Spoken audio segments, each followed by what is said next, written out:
Desde Dentro, el podcast de Gobierno Transparente para entender los retos actuales desde la mirada de la administración pública. Buenos días, buenas tardes o buenas noches. Estás escuchando Desde Dentro, el podcast que Gobierno Transparente Gobierno Redes, hace para La Razón y produce la fábrica de podcast. Casi todos los viernes en las plataformas Apple Podcasts, iVoox, Spotify y alguna más. Nuestro programa visualiza lo bueno que hacen las administraciones, sus empleadas y empleados públicos en nuestro país y todo el ecosistema alrededor de las mismas, desde empresas a organizaciones de la sociedad civil.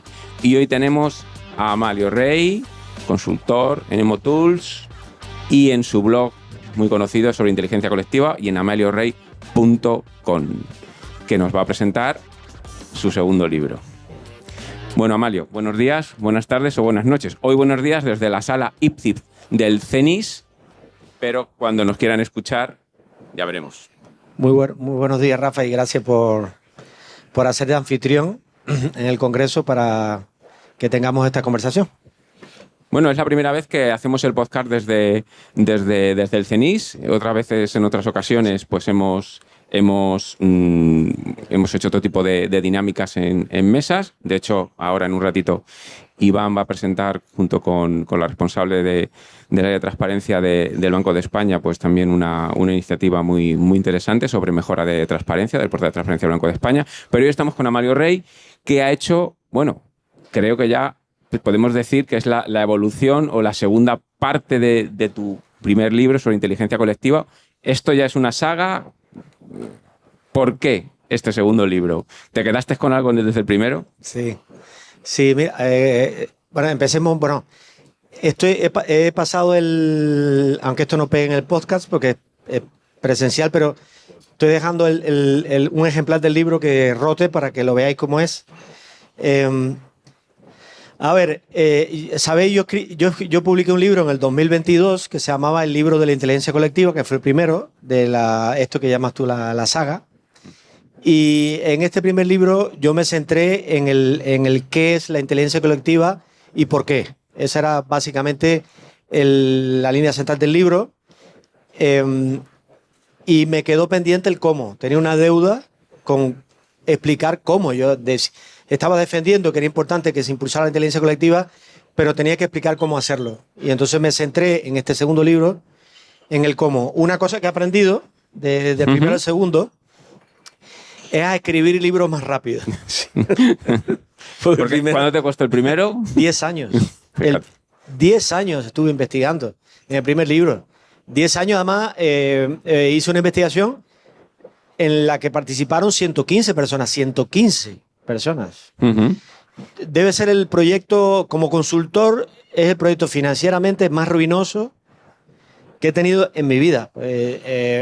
Fui a 9 congresos en Estados Unidos de Collective Intelligence, inteligencia colectiva. Podéis imaginar lo que cuesta ir 9 veces a Estados Unidos a los congresos. Como me gusta la investigación, pues tuve mucho tiempo investigando. Sí. Entrevistar a 115 personas, podéis imaginarte.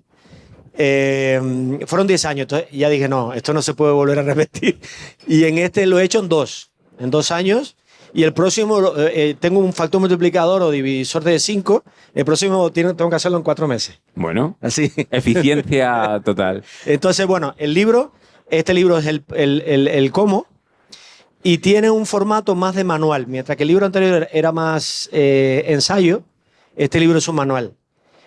Tiene un formato más ligero porque son 5 retos de diseño de la inteligencia colectiva y entonces se ordena en 101 principios de diseño de 2 páginas. Son pildoritas de 2 páginas cada uno. Entonces tú puedes entrar por cualquiera, por el 55, por el 32, por el que tú quieras, y lo vas leyendo por parte. De hecho, en la página 50 del libro hay una tabla que te explica, en la columna de la izquierda te dice qué puedes mejorar de los procesos colectivos, y en la columna de la derecha qué principios tienes que leer de los 101 para mejorar eso. Es una tabla que la gente agradece mucho, muy práctica. Entonces, básicamente, por contestarte, aquí me he centrado en cómo hacerlo. Sí. Uh-huh. Y he hecho un libro más orientado a la gestión. Uh-huh. Más que el relato, la narrativa de cómo. Y entonces, dentro de la gestión, está centrado en 3 colectivos, básicamente. Un primer colectivo que sería los que toman decisiones. Cuando digo que toman decisiones, son los que dicen, vamos a hacer este proceso que sea participativo. Y por decirlo de un modo muy claro, que dan la orden para que ese proceso se lance, ¿no? Se cree. Los que gestionan el proceso, que serían los que tienen que diseñarlo para que salga bien, y los que participan. Esos serían los 3 colectivos a los que está dirigido el libro. Y ya digo, es más un manual que un ensayo. Bien, y centrándonos estamos en el CENIS, estamos con Amalio Rey, y centrándonos en la administración pública, en el sector público, ¿dónde dirías tú que está la inteligencia colectiva en la administración, en nuestras administraciones? Sí, a ver, ahí hoy no hemos querido poner ningún PowerPoint ni nada. Yo tengo un gráfico, en los PowerPoint a veces se ponen un poquito majaderos, por aquí hay gente que sabe de lo que hablo. Pero yo suelo poner un gráfico que ayuda mucho, que imagínense que es como son 2 grandes bolas, ¿no? Es una bola. Entonces, en el centro del gráfico hay 2 niveles, hay como 2 anillos dentro del gráfico, ¿no? Hay 2 anillos. El central, el que está en el medio, sería los equipos directivos de una organización. El equipo directivo está en el medio, toma decisiones básicamente en una estructura jerárquica. Después hay un segundo anillo alrededor del equipo directivo, imagínense en el gráfico, ¿vale? Hay un segundo anillo que serían los consultores o los expertos. O sea, está el equipo directivo y el equipo directivo está acompañado de un grupo de expertos, ya sean, pueden ser expertos algunos de la organización, pero que son expertos ya muy reconocidos, y consultores externos que son contratados para ayudar al equipo directivo.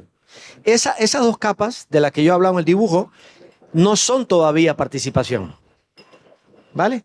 Son decisiones típicas que se toman en las organizaciones que yo le llamaría no participación.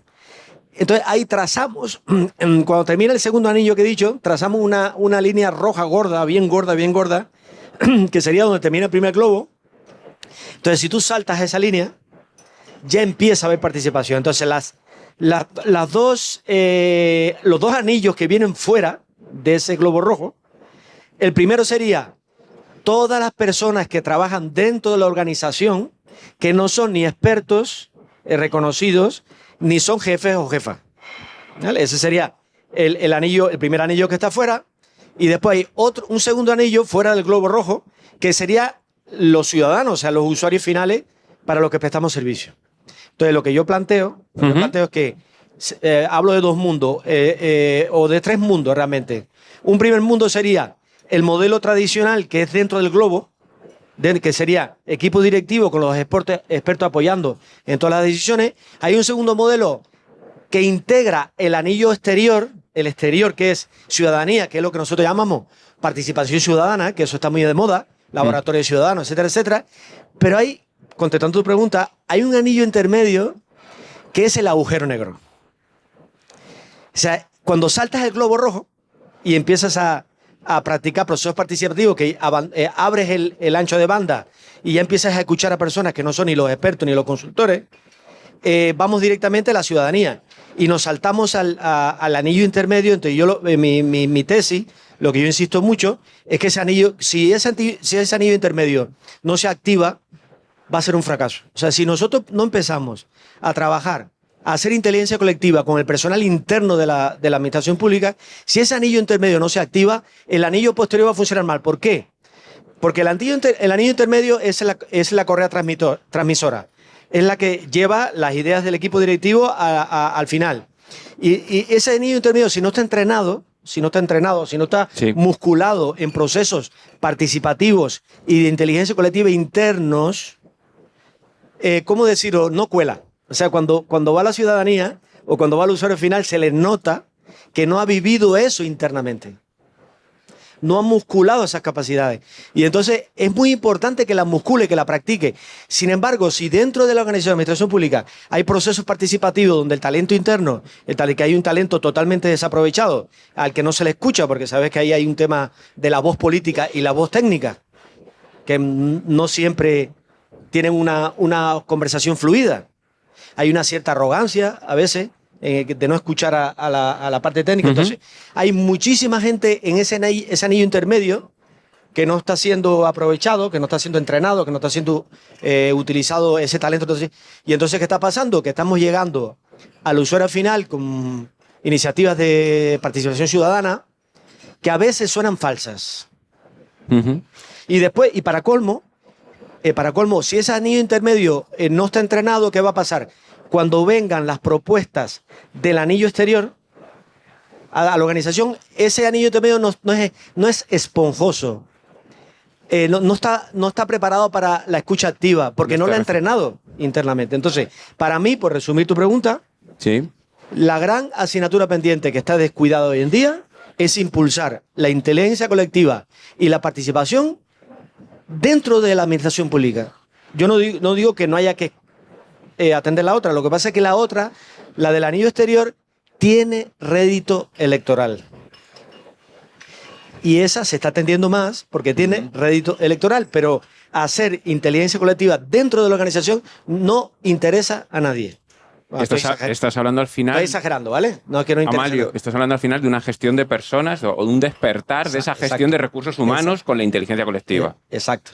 Sí, ahí, por ejemplo, me alegra que me digas eso porque esto que he dicho ahora deriva a la idea de que todo lo que contamos en el libro de inteligencia colectiva y todas las sugerencias que hacemos de diseño de la participación dentro de la administración pública conecta muy directamente con la gestión de personas. Normalmente cuando hablamos de inteligencia colectiva y de participación, lo primero que le viene a la gente a la cabeza es participación ciudadana.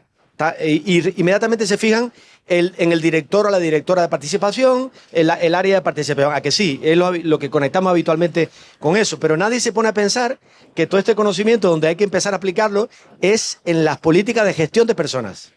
Entonces, allí tenemos un territorio para explorar buenísimo. Por ejemplo, ventajas que tiene esto.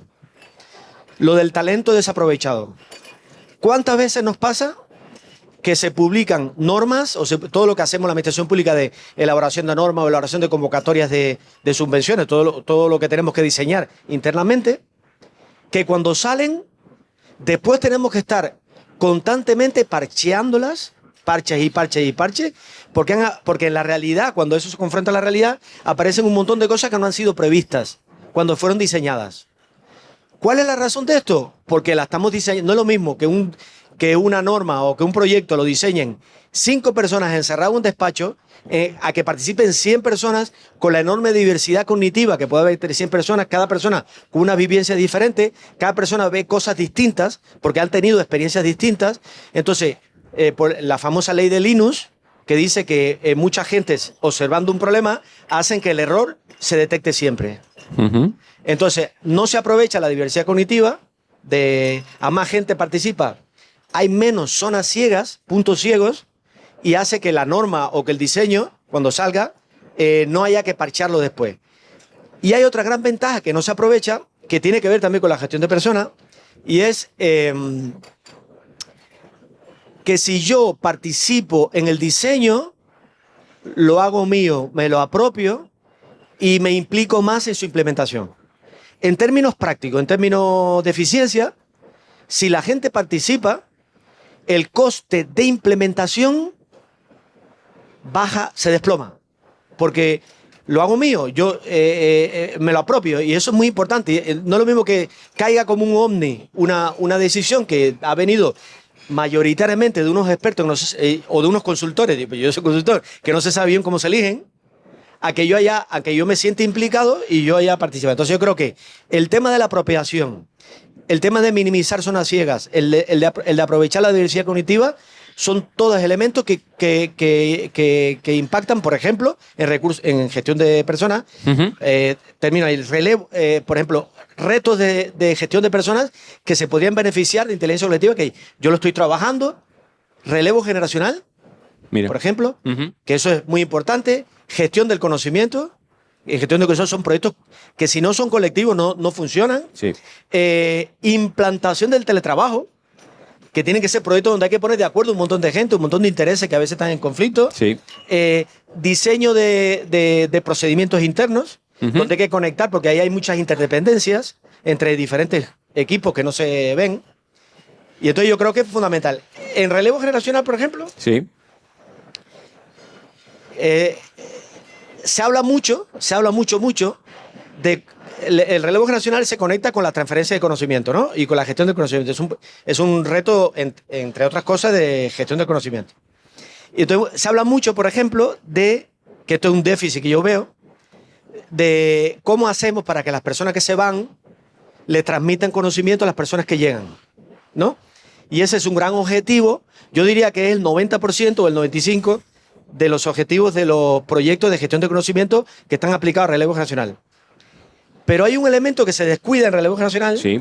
¿Vamos bien de tiempo? No. Bueno, ya termino.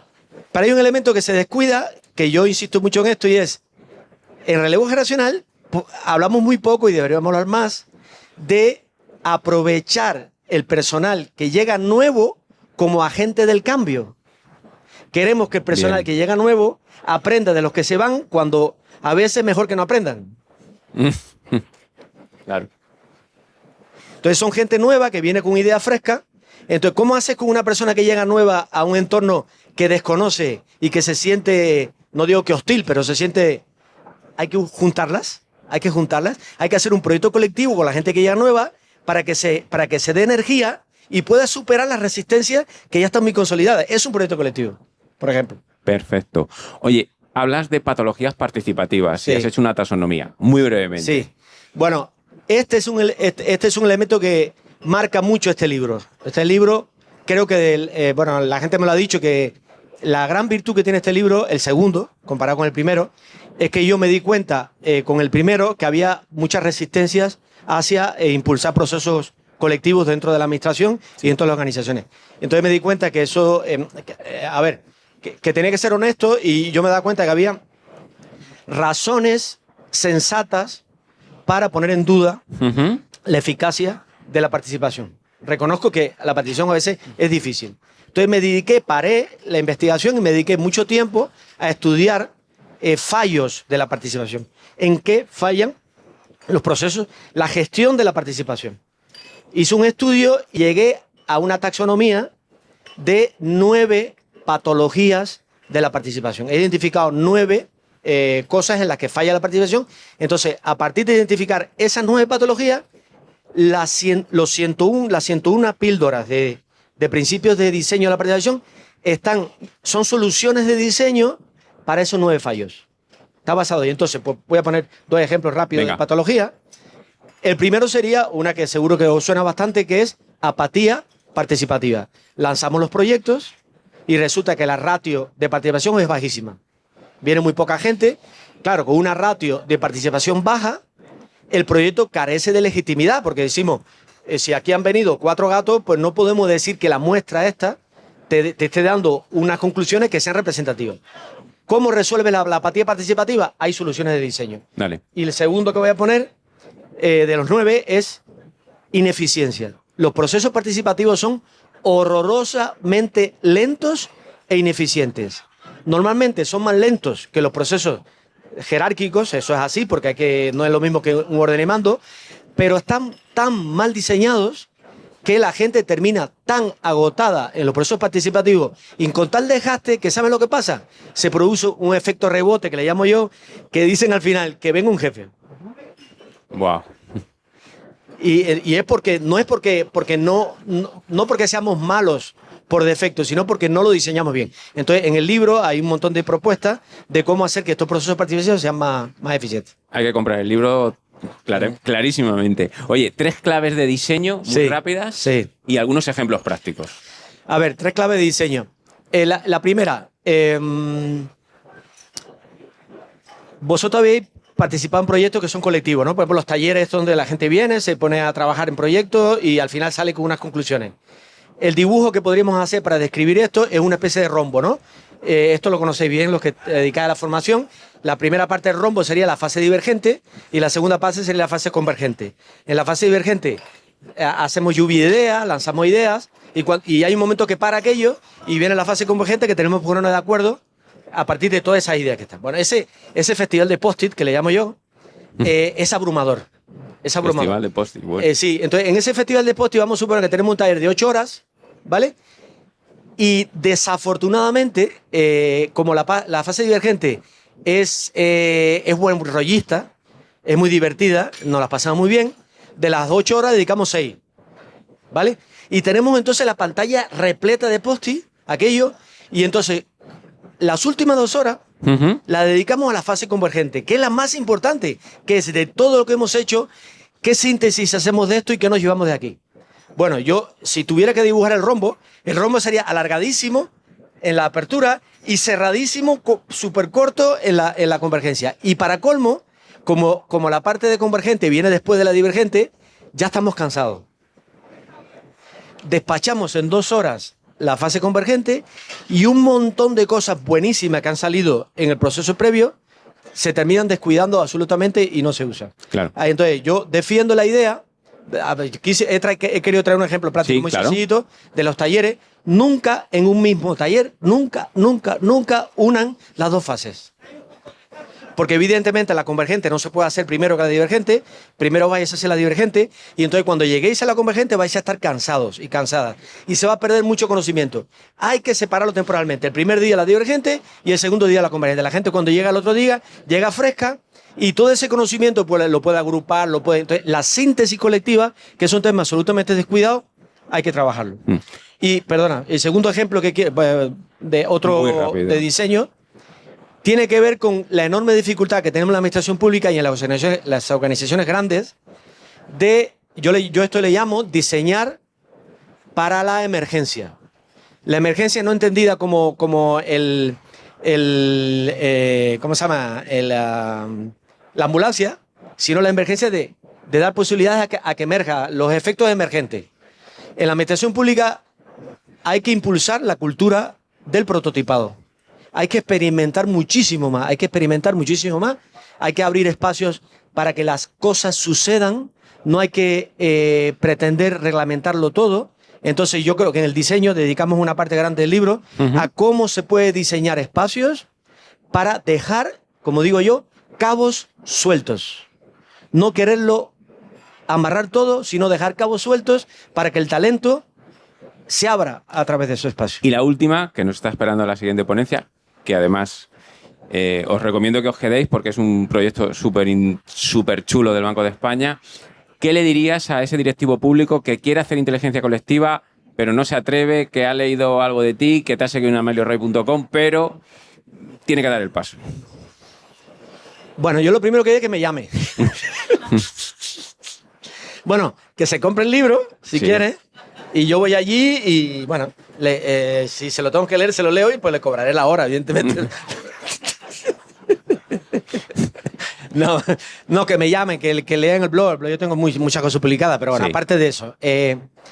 A ver, yo tengo una hoja de ruta muy cortita. Si una entidad pública quiere desarrollar procesos de inteligencia colectiva, yo tengo, para mí hay 5 puntos que son muy rápidos. Primero, formación de altos directivos. Hay que empezar por el equipo directivo. Una formación muy práctica, muy de hacer algún proyecto. Segundo, formación de facilitadores. Formación de personas que puedan facilitar estos procesos. Cómo diseñarlos. Tercero. Y después, tercero, diseñar y montar laboratorios. Y básicamente 3 tipos de laboratorios. Ahí ya te he hecho la trampa.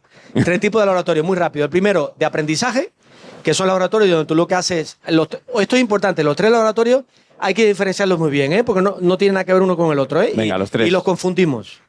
Primer laboratorio yo lo llamo de aprendizaje. El laboratorio de aprendizaje se centra en la persona. Los retos que usas pueden ser ficticios, porque es pedagógico, te da lo mismo, no respondes por el reto, con lo cual lo que te importa es cambiar a la persona. ¿Cómo se mide el laboratorio? ¿Cómo la persona entró comparada a cómo la persona salió? Cambio cultural. Segundo laboratorio, aceleración de proyectos. De esos laboratorios de aprendizaje salen proyectos que son muy buenos, los aceleras. Los aceleras y ahí sí se mide con equipos. Y el tercero, que es el gran agujero negro de la administración pública, que son los laboratorios de transferencia y escalado. Claro. Salen un montón de prototipos bastante buenos en el segundo tipo de laboratorio, pero no hay nadie que se encargue de que esos proyectos pasen a convertirse en buenas prácticas. Entonces, ese laboratorio, el tercero, no tiene nada que ver con el anterior. Y la última de... Cuarto, te va cuarto y el quinto. Sí, cuarto y quinto. Bueno, venga. Mira, te estaba ahorrando uno. El cuarto es diseñar plataformas de retos, que yo llamo de dos tipos. Hay plataformas de retos in y plataformas de retos out. El plataforma de retos in, que también es descuidada, es plataforma de retos donde todo el personal público desarrolla proyectos para mejorar internamente la administración. Y los out serían proyectos de innovación social dirigidas a la... Hay que separar los dos porque son dos retos distintos. Y el último punto que yo recomiendo es lo que yo llamo los retos institucionales. Cuando se lanza la plataforma, que tenemos los retos ahí, tiene que haber personal directivo que compre esos retos. Porque en la administración pública, por mucho que tú impulses los proyectos emergentes, tiene que haber mentores, tiene que haber, yo le llamo clientes dentro de la administración, o padrinos, o que sean los que compren el proyecto. ¿Por qué? Porque tú vas a poner a la gente a trabajar en el laboratorio y después eso no se implementa porque no hay nadie que se haga cargo de él. Y presupuesto. Y presupuesto, y tiempo, y de todo. Entonces, más o menos, esa sería la hoja de ruta que yo trabajaría. Recuérdanos cómo se llama tu segundo libro. ¿Cómo impulsar la inteligencia colectiva? ¿Dónde se puede comprar? En amalioRey.com. Bueno, no. Lo puedes comprar en Amazon. Casa del Libro también. Está tanto en formato electrónico como y en cualquier librería. Están en la librería, se pueden comprar en la librería. Muy bien, pues buenos días, buenas tardes, buenas noches. Ha sido el conversatorio desde el CENIS a la IPCIP con Amalio Rey y su segundo libro. Muchas gracias, Rafa.